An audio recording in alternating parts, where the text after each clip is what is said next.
وہی ہے جو کچھ زمین میں ہے سب تمہارے لیے بنایا، پھر اس نے آسمان کے بنانے کا ارادہ فرمایا تو ٹھیک 7 آسمان بنائے، اور وہ ہر شے کا خوب علم رکھتا ہے۔ تمام انسانوں کو فرمایا گیا کہ زمین میں جو کچھ دریا، پہاڑ، کانیں، کھیتی، سمندر وغیرہ ہیں، سب کچھ اللہ تعالیٰ نے تمہارے دینی و دنیاوی فائدے کے لیے بنایا ہے۔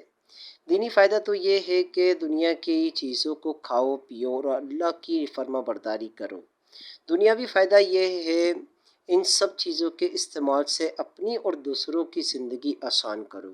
یہاں سے معلوم ہوا جس چیز کا اللہ نے منع نہیں فرمایا وہ ہمارے لیے مباح و حلال ہے، اور وہ ہر شے کا خوب علم رکھتا ہے سے مراد کائنات کی تخلیق اور اسے وجود میں لانا اللہ کے کامل علم کی دلیل ہے، کیونکہ ایسی حکمت سے بھری مخلوق کا پیدا کرنا ایک ایک شے کا علم رکھے بغیر ممکن نہیں۔